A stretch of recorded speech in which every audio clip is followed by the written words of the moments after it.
Hello, here we are for a podcast. Wow, you've really nailed the introductions. I know, I was going to say another one, but this might be the first one. We haven't decided yet, so I take it back. If we say another one and it ends up being the first, just go back and listen to a different podcast and imagine that this is a sequel that's taken a really different turn. But this is one that you should definitely listen to early on, because we're going to talk about some really foundational stuff. Yeah, why not? Which Ellie is really enthusiastic about. It was my idea as well.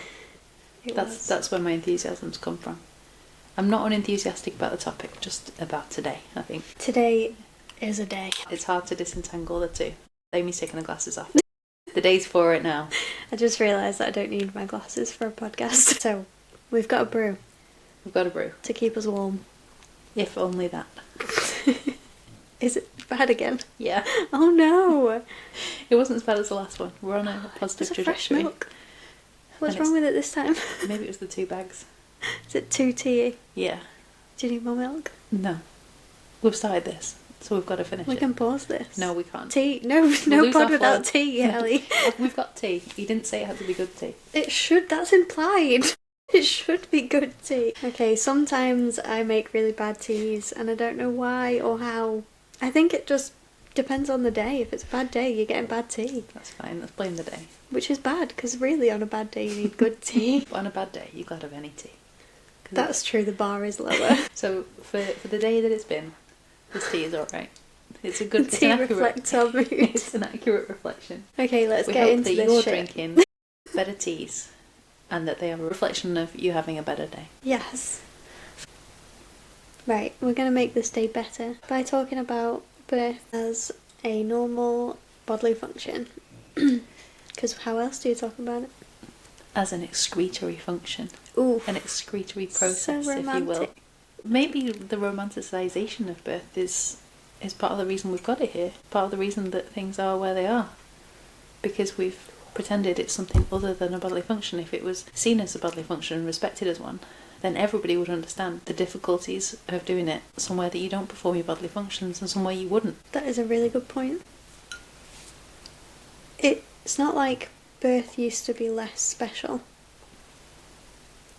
Do you know? Like, even when it was just a normal part of everyday life, I'm sure that it was still very special.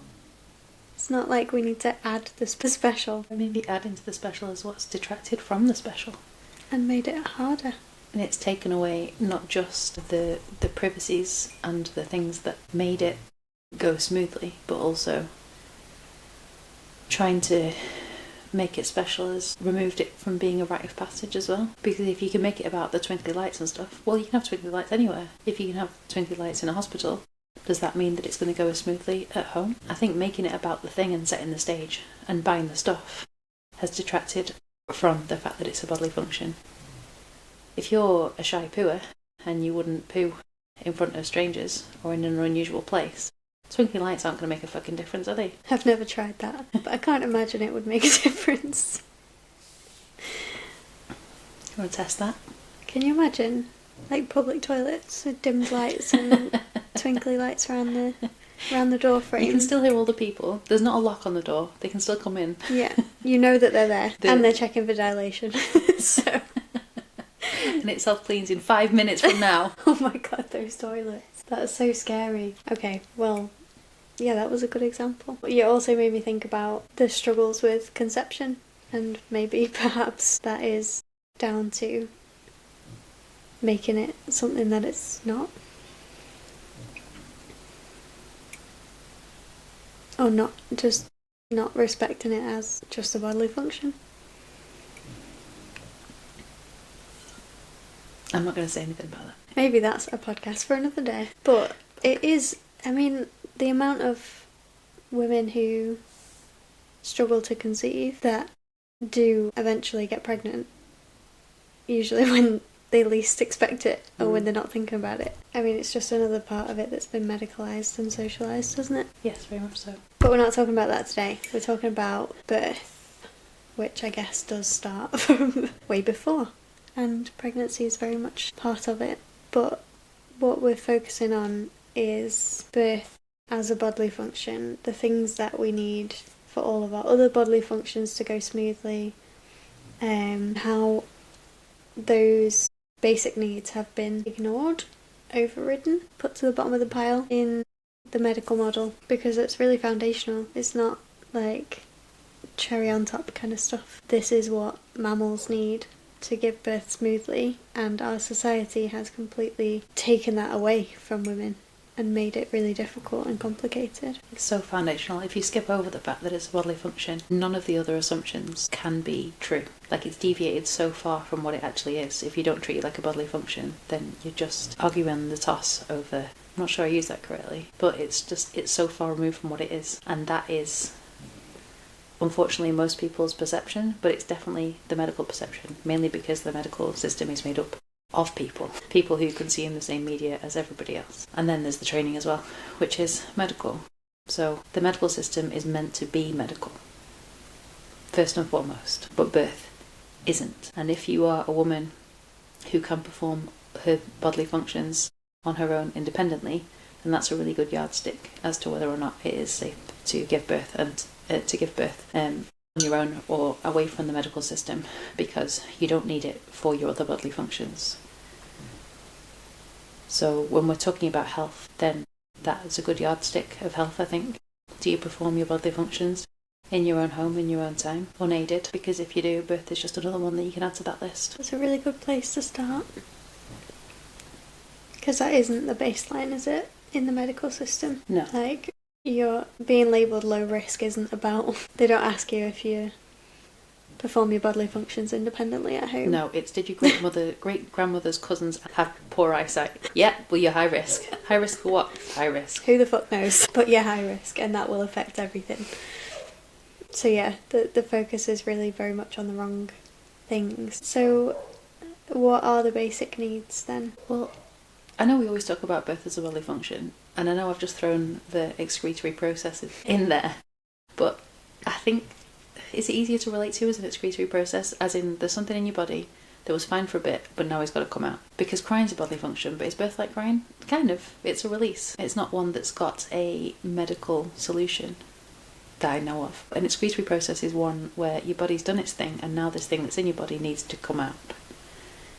So when we think of our excretory processes, like being sick, having a poo, then we manage them best when we are alone, when we have all the time in the world, when there's no pressure on us, and most importantly when we feel safe, and also of course when we feel warm enough as well, because when we've got adrenaline from being cold, it's, our body's saying you need to figure this thing out first, you need to be warm, otherwise everything else is going to get thrown off. So these things are so very, very basic, and that's what makes them so crucial.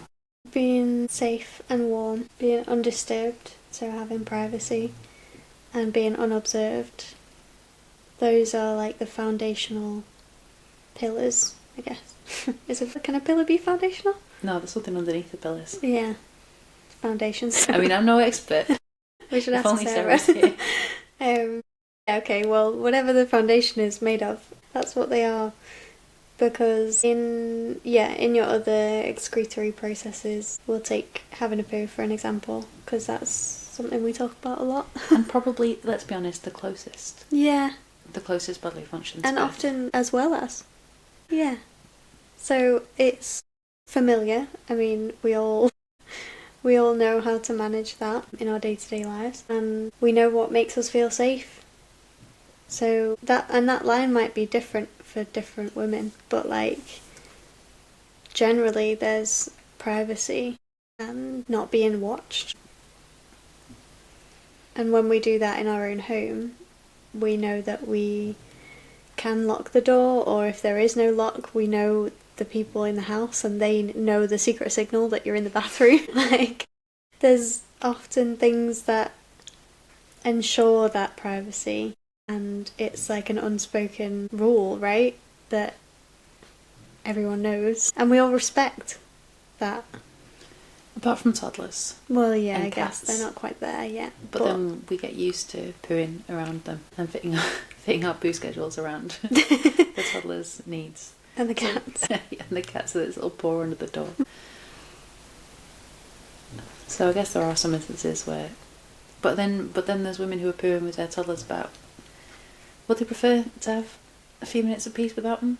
Probs. I feel like I'm getting off topic now. It's a good topic though. So then what happens if your privacy is disturbed? Let's rule out toddlers for now, because I think that is... They're their own beast, aren't they? Yeah, and Different let's rules be apply. honest, they're still part of you, so that's very different. If, like, you had a visitor round to your house, would you... Well, firstly, would you go for a poo at that time? Would you be able to?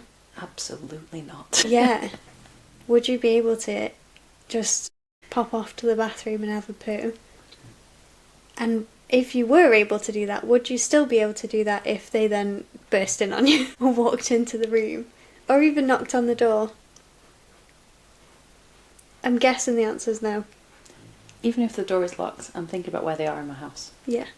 For sure. Whether they can hear you. Yeah, or smell me. Yeah, exactly. So when we think about women giving birth, even at home, with a midwife who's a stranger in your house, and you're expecting your body to carry on with this bodily function smoothly when there's a stranger in the vicinity. Like, we wouldn't expect that of any of our other bodily functions.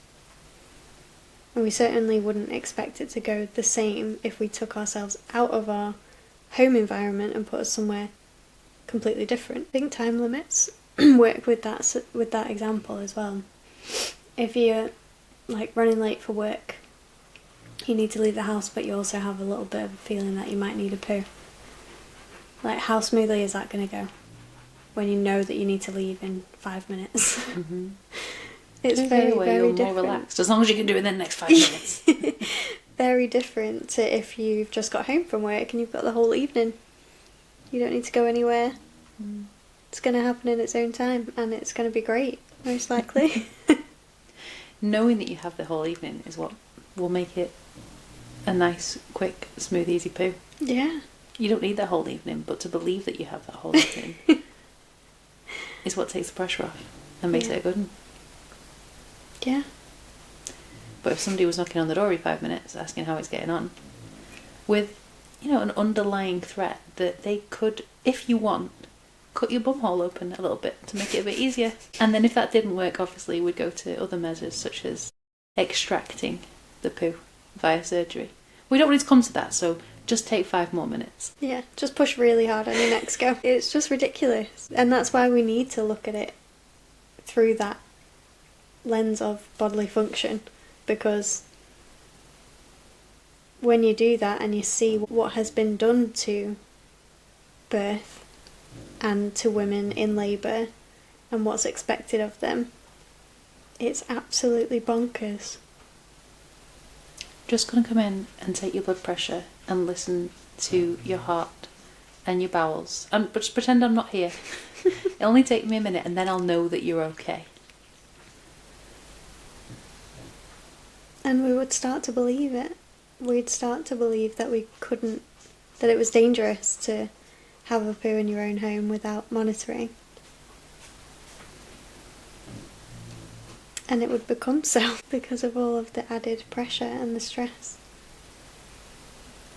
Because that is what happened with birth. It went smoothly at home, and then we became afraid of it.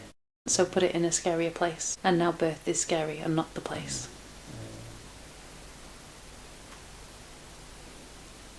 Yeah.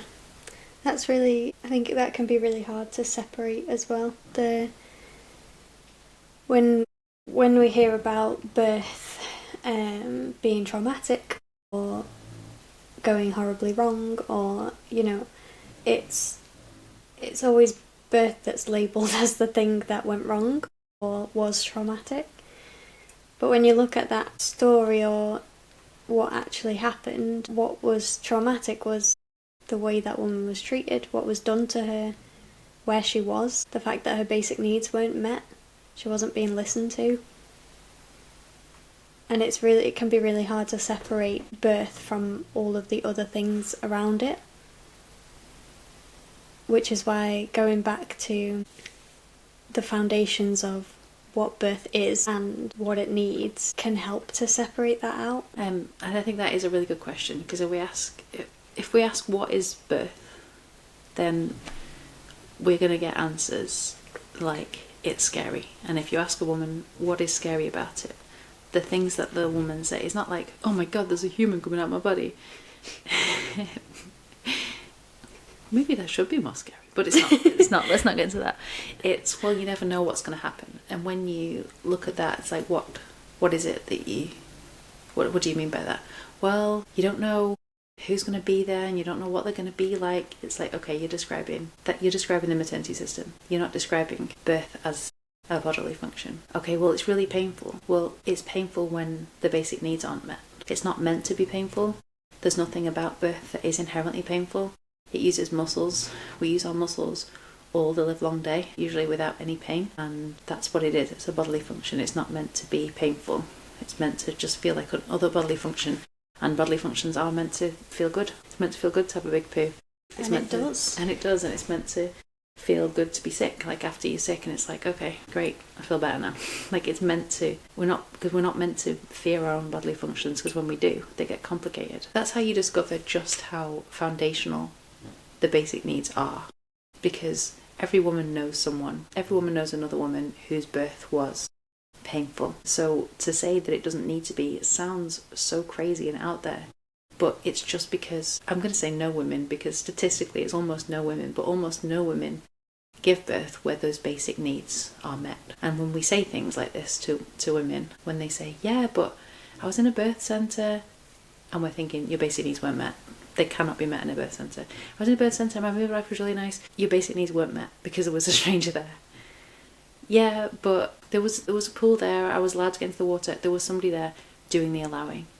You left the comfort and safety and familiarity of your own home, and you got in a car not knowing if you're going to be turned back. Like, you're so far from the basic needs being met there that birth has, yes, it's still birth, and it's still, but it's something else. We're not talking about an undisturbed birth, because when we're talking about your basic needs being met, we're talking about an undisturbed birth. And a birth centre with a lovely midwife and twinkly lights and a great big old bath that you get into and out of whenever you want. Those basic needs of complete safety, complete privacy, complete control over the temperature and the light in the room and the level of chatter in the room, those aren't in your hands anymore.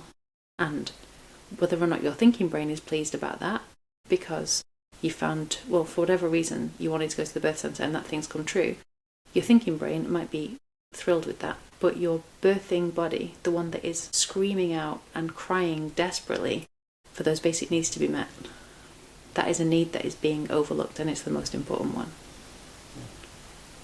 So it does sound crazy and out there to say that birth is predictable and birth doesn't need to be painful, but that's because as a culture we've moved so far away from what birth inherently is that it sounds crazy, and people look at us like we're talking in the crazy talk. But it's what this isn't like a book that we've just picked up. This is what we see, and this is how we work, and our understanding is foundational. And to be honest, most people don't want to hear it, because they didn't get that birth. They felt in their heart of hearts, they felt somewhere in their bones that they just wanted to go into the bathroom and come out with a baby. And they say that with such, either like they're incredulous, like, where did this crazy idea come from? Or they say it with regret, like, I'd rather have done that than what did happen to me. Or they say it like it's absurd, like it's just impossible, like it's unthinkable that you could be pregnant, feel the urge to have a baby and bear down, do that in complete privacy, and the next time you leave, you've got a baby. We're so far removed as a society, on all levels of society, that the most normal thing is seen as the most crazy thing. That is such a good point, and I think that maybe the bar for what is normal has changed as well. So would you say the Overton window? Yeah. Oh, that's good. I always forget to say Overton window. Don't worry, I'm always there to remind you. Do you want to explain the Overton window? It's like the window of what is acceptable. So in our society, the Overton window is on one end of the window. What's called end of windows? One end of the window. Let's just say that, right? I'm looking at windows right now, and I still can't think of what the end of the window is called. I guess I was thinking from side to side, but if we're doing top and bottom, then the bottom of the window is a home birth with a midwife. And that is extreme. Two midwives. Yeah, that is the extreme of one end. And on the other end of the window, there is a elective cesarean. I would say what drives women to either side of the Overton window is a need for control and to want to control birth as much as possible. They're just expressing it in different ways, or rather they've had other options removed in various ways. But they both, in their hearts, I think, want the same thing. They want it to be quick and easy and over with, and to have as much control over the process as possible. Anyway, but that's what's in the Overton window. But what's outside of the Overton window is normality. So that's why it seems crazy. But normality shouldn't be outside of the Overton window. It shouldn't be acceptable for the only choices entered to be an induction or cesarean when a woman gets to 42 weeks, even if she is 42 weeks. Because outside of the Overton window, where there's normality, it's waiting for your baby to come. And not going to the hospital every other day for some kind of check. Not, inside the Overton window, there is, sure, you can stay pregnant till nearly 42 weeks, as long as you come to hospital every day or every other day, you get a scan, we put you on the belt thing, we listen in, and then you have a very long and scary talk with an obstetrician or a consultant afterwards. That is still on that end, that first end of the Overton window. That is acceptable if you're basically crazy. Like if you're going to do something so wild, then you have expectant management, which is waiting with a bunch of bullshit that's going to make you super anxious and just firms up even more the idea that you will give birth in hospital with help, with experts, because birth is scary. That damn baby's too comfortable. But outside of the Overton window is waiting for your baby to come, or I dare say even not waiting and just living your life. Because you'd only wait for something if it's expected. Like your baby's going to come. So live your life. And at some point you'll feel the urge to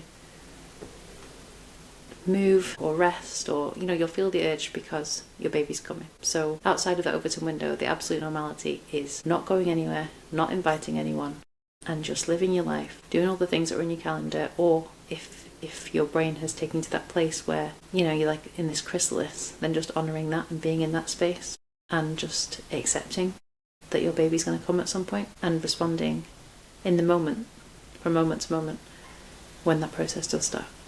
That is outside the Overton window, but that is normal because it's the default. It's taking no action. And how good does that sound? Because we speak to women who are in that, they're inside the Overton window and they're very much maybe pushing against the medical system a little bit, as in they're not agreeing to an induction yet, but they're going to the appointments as often as they're being told that they should, and what they really want is to be left alone. When we speak to those women, they're exhausted from constantly having to prepare for this appointment, prepare to argue against the system, then actually having to get there and do that and then recover from it. Imagine just getting rid of all that and just living your life, resting if you need to rest, doing fun things if you need to do fun things, just being. And like you said, you don't have to wait for it, because it's not like waiting in for a parcel, you're not gonna miss it.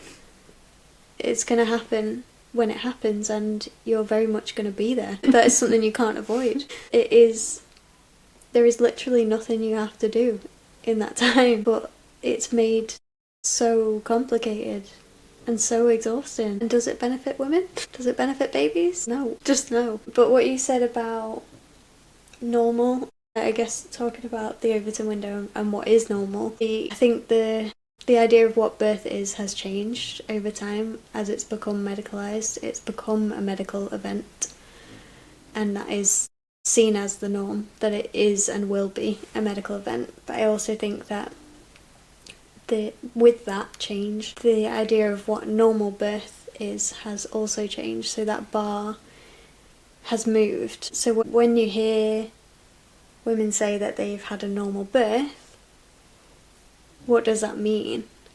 It means that she was put through hell and high water, but the baby came out through her vagina. That is literally the only qualifier for normal birth in the medical model, in society in general. So often when we talk about the basic needs or we challenge the medicalisation of birth, we'll be met with a story of something going wrong in birth, and the challenge is, but she had a normal birth, so birth can be dangerous and can be scary. But those basic needs were not met. Exactly, so what was normal about it? If you mean that the baby came out of her vagina, then that's not the same as an undisturbed birth, your basic needs being met. And there's so much harm that comes from hindering those basic needs. So leaving your house in labour, being examined, being induced, all of these things that are classed as normal, they're not. And they're not benign either. They're normal by society standards, but Yeah. not normal by the body's standards. Not biologically normal. Yeah.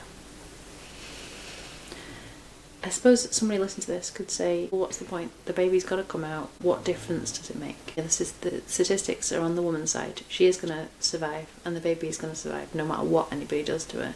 So why go against all of your programming, all of your socialisation to give birth at home undisturbed? Like, what is the point? To avoid trauma. I mean, that's a pretty big one. That's what I would say, anyway, is you're about to start a motherhood journey, like, whether it's the first time or not. That's a huge change, and newborns are pretty needy. Like, they need a lot of stuff from you, and to start in a place of trauma for you and your baby is going to make everything harder.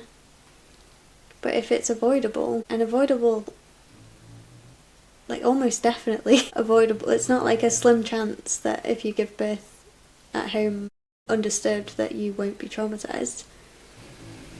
Like, there is a huge difference between meeting those basic needs and how women feel afterwards, and the opposite of that. So I think avoiding trauma is a great reason. I agree, and I think that the way that women go about it, because of our socialisation, are things like they accept that they want the comforts of home, and it's an urge almost, that she knows inherently that's where she feels safe, where her needs can be met really easily, that's familiar, like she feels that. But as soon as anyone, it can be a friend or family, it doesn't need to be a medical professional, says, yeah, but why? You can't quantify a feeling of safety, you can't quantify instinct, and it's so easily steamrolled by, yeah, but what if something goes wrong? Like, thanks, genius. But no one says it the other way around. Yeah, what if something goes wrong in hospital? So I think that women want to avoid that trauma, and they know. They might not label it as so, but most women are cajoled into hospital. And do you know what? I'm just going to say it. I fucking hate birth centres. I think they are the worst of all worlds, because they are the promise that gets a woman out of where's safe, takes a woman away from her instinct. And I think that women who experience obstetric violence in a birth centre, it's so masked by the fact that it's a home from home, and the fact that it's a compromise, often between home birth and hospital. I think that when they leave traumatised by that because of how they were spoken to, because medication was withheld or forced, or because things happened to her without her consent or without her knowledge, which is the same thing, because she wasn't actually allowed to get in the pool, or because all of these reasons, I think they're obscured by the fact that she had it quite good. The woman who's put through the mill in the obstetric ward can see, and everyone can see, what's happened to her and how far it deviated from her birth plan. But the woman who's compromised, or been made to compromise rather, once you've deviated from those basic needs, all bets are off, because those basic needs aren't met, and on some level there is going to be trauma there. But I think the women in the birth centre have it the most difficult, because she's never going to be able to say, or feel like she can say, how they spoke to me wasn't okay. I was made to feel like this. I don't think these things needed to happen, Because she had the luxury of a birth centre. Exactly. So she should be grateful, because so many women can't even use the birth centre because they're too high risk, or because it's full when they got there, or they couldn't get in the water. Like, those are the women that But those women did that. They go to the birth centre because they want to avoid the trauma that they know is inherent in hospital, but they don't recognise that they're already... that the trauma is not getting your basic needs met and being gaslit and coerced. Like, it reminds me a little bit of the reason that we all have those fucking awful paper straws. It's to save the fish, right? But nobody wants to not eat the fucking fish to save the fish. Do you know what I mean? Because that's too extreme. That's too extreme. You want to avoid trauma? Fine, just have a little bit of trauma in the birth centre, a socially acceptable amount of trauma. You can't stay home and avoid all trauma. You can't just do that. Who do you think you are? Like, they get it, but they're not following the logic to its conclusion. Like the straws and the fish. You want to save the fish? Don't eat the fish. You don't want involvement in the medical system? Don't go there. Yeah. And I know all the things that women are up against. I absolutely know that. I can see from hospital appointments or medical appointments, even with young children, how ingrained, yes, but we just need to do this. This makes me uncomfortable. I don't want to do this. Yes, but we just need to. You can see how that is ingrained. And I can see mums who are uncomfortable with that language and uncomfortable with that concept still going along with it, because what's the alternative? Being an awkward woman, saying no to something, not understanding where that no will go. She said no, she doesn't want you to touch her. Then what happens? Are you taken off the waiting list? You have to wait 18 months for another appointment. Is it going to be exactly the same? Not understanding the system is a basic function of the system to keep women compliant. And it starts, that thin end of the wedge starts. Where though? Where does it start? Let's figure out where the thin end of the wedge is. Let's start where that frog starts to get boiled. Maybe it's stabbing babies with needles. That very, very first one. We just need to do the heel prick test to find out if your baby's healthy. We just need to do... K. Yeah, we just need to do a hearing test so we know your baby can hear. It doesn't matter that you can see your baby turning her head when there's sounds. We just need to know. We're not going to listen to you and believe you. We're not going to see the evidence of our own eyes and ears and watch as your baby responds. We're going to say that you can't breastfeed during this, and we're going to put this thing in your ear, and when your baby meets the numbers that we want them to hit, then your baby's well. Or maybe it starts in the womb with scans. We're not okay until we can measure to know if you're okay. And if we can't measure, we don't assume your baby's okay. We assume that they're not, because we can't prove. And then when you have a scan and it says that your baby's too big or too small, then we force you to give birth before you're ready, and then that baby is a normal size, we can all just laugh about it. We won't change anything. We'll just laugh about how inaccurate the scans and the measurements are. Instead of talking about the trauma that they've put that woman through. Yeah. For no reason. Yeah. Wow. Okay. So we don't know where the wedge starts, but there's a few different points there that definitely have an impact. I think there's just too many wedges, because it starts with the baby, maybe with the vitamin K or the heel prick or something. But the protector of that baby is the mum, who's been socialised her entire life to say yes to doctors and to be grateful of medical intervention. And then what does that do to her? It's a cycle, isn't it? So then it's about where that cycle ends, because we can't change where it's begun, but we can change where it goes. We can break that cycle, and we see that in women who give birth with their basic needs met, undisturbed. They then respond to their babies and meet their babies' needs and protect them from And harm. they are much more confident using their intuition regarding what does my baby need, because they've proved it to themselves in their pregnancy and their birth that following their intuition is what gives them a healthy baby, results in a healthy baby, allows a healthy baby. They have that proof. And when you have a birth where you've been put through the mill and you have a healthy baby, it can be too difficult to think of all the harms that they've caused, the medical profession has caused. So because that's what everybody does, then the gratitude and the thanks, it goes to the medical profession because she's got a healthy baby. But the women who break that cycle and choose not to go to medical appointments, or only go to medical appointments that they want the results of, they give birth instinctively, relying on their instincts. They breastfeed instinctively, and then they raise that child instinctively because that's what they know works. And that's what we see as free birth doulas. We see women. I don't think we talk about this enough, but I think this is probably what people want to hear, is that we don't see emergencies. Like, to us, that's the most normal thing. We want the woman to feel safe and respected and powerful and confident. And those are the metrics for us. And those are the results that we see. For us, emergencies don't even come into it. But emergencies are what is at the forefront of most people's minds. Yeah, but what if? But we don't see hemorrhages. We don't see big tears. We don't see babies getting stuck. When those basic needs are met, the emergencies don't arise. We see women giving birth in their own time.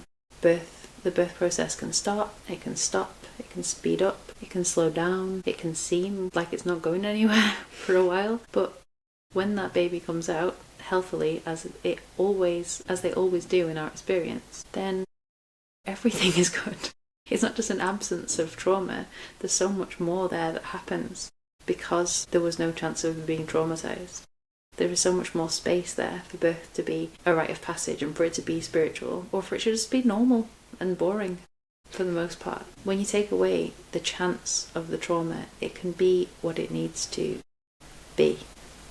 And we see those women are transformed. Often when she realizes her own power and she puts it into practice, that transformation comes in pregnancy. For some women, that comes before, and she has the realization that she can do it alone and that she wants to sometimes. But then sometimes it's when the baby comes out, and that's when she has that moment. But it is transformational to give birth undisturbed, and it's meant to be.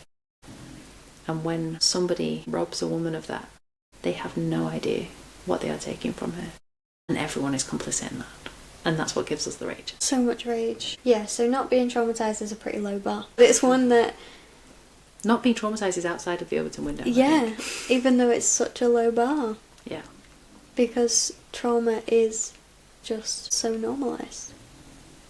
And it's made out like it's an inherent part of birth. But it's not. It's an inherent part of the medical system. Okay, so what are you going to do about it? Rage a bit more? Yeah, we're not done raging yet, are we? Well, what we're doing about it is talking about it so that women know what the system is like, what their other options are, trying to open that Overton window wider to include the biological norm. What women can do and are doing is taking back control, the control that they should have and should have always had. And it's hard to do that when you feel like you're going against the grain and there's not a lot of places to express that or rage about it or celebrate the decisions that you're making and be joyful about that. So we want you to know that you can always rage to us anytime you like, and we have that space where it's okay to, it's not just okay, it's wonderful for you to bring all of your feelings and your plans for normal birth. So yeah, you're not alone in it, and we're here and we're listening. We've got groups that you can come to and meet other women who are questioning the same things, or maybe who want the same things, or who don't want the same things. You can talk to us one-to-one, you can come to our groups, you can reach out. We see women breaking that cycle, and when they do it for themselves and they do it for their babies, it has a knock-on effect in the rest of their lives. When they take that responsibility that you can't shirk, even when you go to hospital, handing over your responsibility is still your responsibility. When somebody takes control of their birth, they break that cycle, and what is normal for them changes. They are not going to go to hospital for the next baby unless they really want to and their intuition tells them that there is something wrong. They don't go back to the medical system. They tend to use the medical system very little because they instinctively know what their babies need and themselves. And they've changed the blueprint of that normality. That baby is going to grow up, hopefully, into a young woman for whom giving birth on your own is normal. And then it's broken the cycle And if it's a young man for whom birth is normal, who encourages his partner to, and actually we don't want to talk about what men might encourage women to do, but just they won't hinder the process. That's more to the point. Just one more human in the world who understands birth. That's always a win. We do recognise that it is difficult to break that cycle. It's the most easy and normal thing in the world to not call anybody, not go anywhere, not time anything, not measure anything, don't use any contraptions or gizmos, and just follow your body. And at some point your body's probably going to take you to the bathroom, maybe a bedroom, and you'll probably want to lock the door, and a baby will come out, and then a placenta will come out, and then you can get back into bed and feed your baby and go to sleep.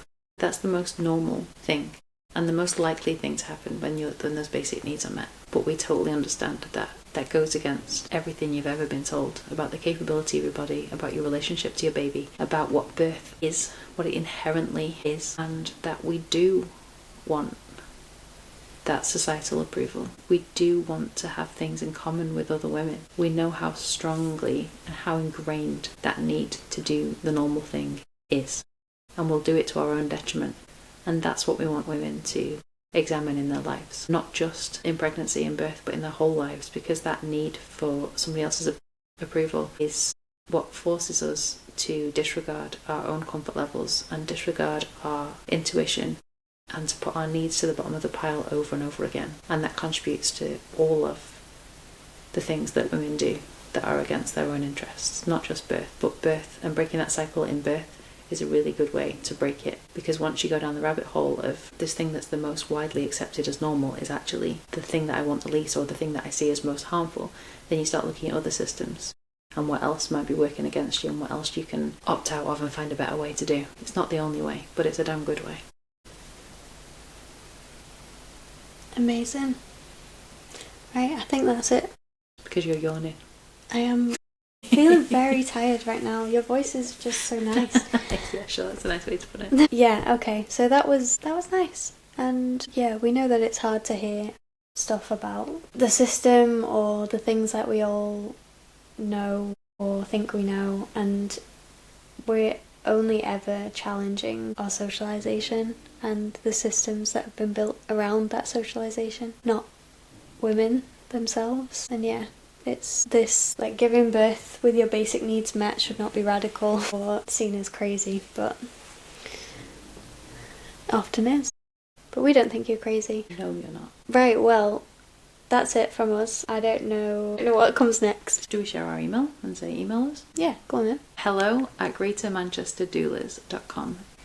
Email us, you can talk to us privately. We have funding available if our fees would be a barrier to you. We're a CIC, so that we can have paying clients, and so that women who can't pay for a myriad of reasons get the same service. That is something that's really important to us, that we're going to keep doing and keep applying for funding for, even though it sucks. The applying for funding, not the getting it. That bit's great. Right, well, bye everyone. See ya.